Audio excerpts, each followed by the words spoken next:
They told you to dream big, but they never told you how. They told you to believe, but they never told you what. They said success begins in the mind, but they didn't warn you that your mind could also be your prison. And so you wander, chasing success with a fractured compass, wondering why nothing changes. But listen to me now. Everything begins with thought. Your life, your income, your relationships, your peace, your pain, all of it is the manifestation of one thing. What you allow to live inside your mind. You'll become what you repeatedly think, not what you occasionally wish for, not what you post online, not what you say when others are watching, but what you rehearse in your head when you're alone, what you dwell on when the lights go out, what you believe deep down when no one is applauding. Your thoughts are blueprints, and your habits are the bricks. Every single day, you're either building a castle or a cage. And most people, they're building prisons and calling them homes. Section, The Hidden Power of Thought. It was Emerson who said, "A man is what he thinks about all day long." And centuries later, science confirmed it. Neuroplasticity. Your brain is not fixed. It is moldable, trainable, rewritable, like clay, like code. You are not stuck with the thoughts you've inherited. You can rewire your life by reprogramming your mind. But first, you have to understand this brutal truth. Every outcome you fear started as a thought, and every dream you crave is one thought away from becoming real. But the difference between the two is repetition. Repetition is the chisel that sculpts your destiny. You think I'm not enough. Every day, your mind starts scanning for proof. You repeat, I never have enough money. Your subconscious shuts down abundance. You whisper, I don't deserve love, and your energy repels it before it can reach you. But what if you reversed it?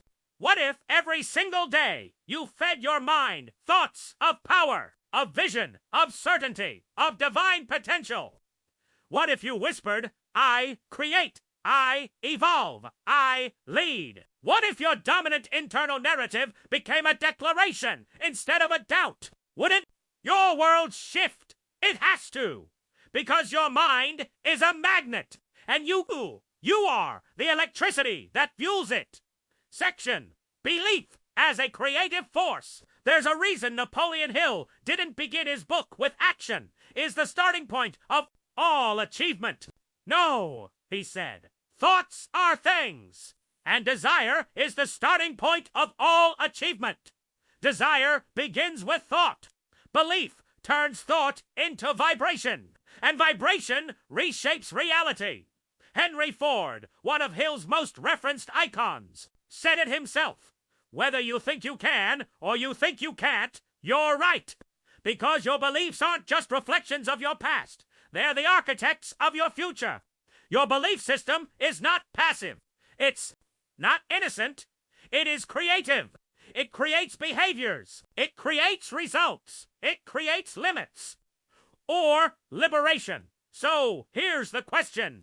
What do you actually believe about you? Not what you hope, not what you fake, but what you truly, deeply believe about your own identity, worth, and future. Because that belief, that inner dialogue, is casting the vote for the life you're about to live.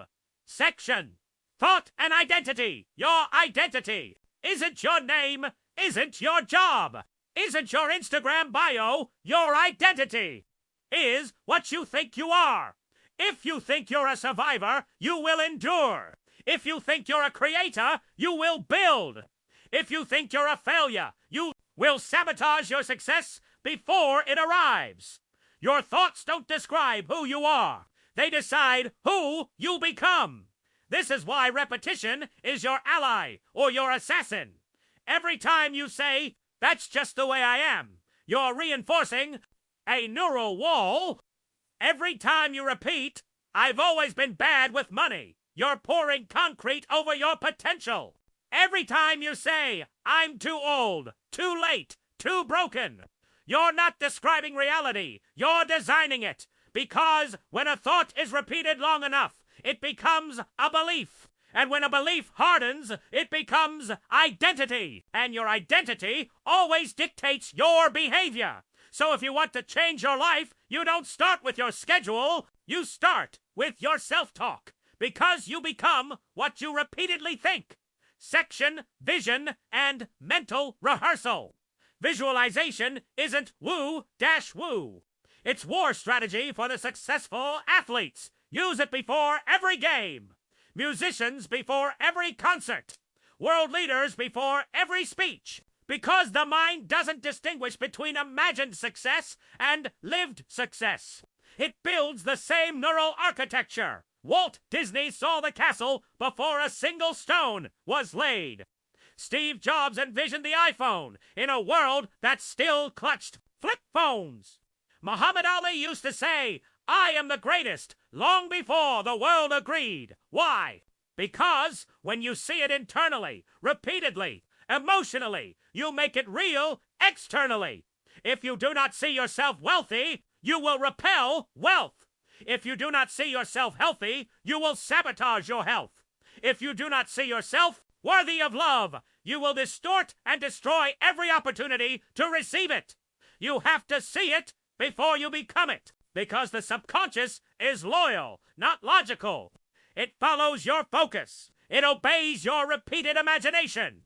Feed it fear. It builds walls. Feed it faith. It builds bridges. You choose what to rehearse. Section, the battle of environment and influence. Let me ask you this. What do you consume daily?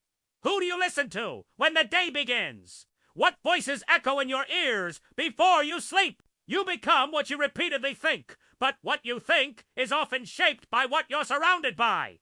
If you're around complainers, negativity becomes normal. If you're around visionaries, expansion becomes instinct. If your phone is feeding you gossip, fear, distraction, don't be surprised if your thoughts feel fragmented and anxious. You can't plant greatness in soil poisoned by mediocrity. So clean your environment, curate your inputs, flood your world with what you want to become, because everything you let in gets planted somewhere, and in time it grows.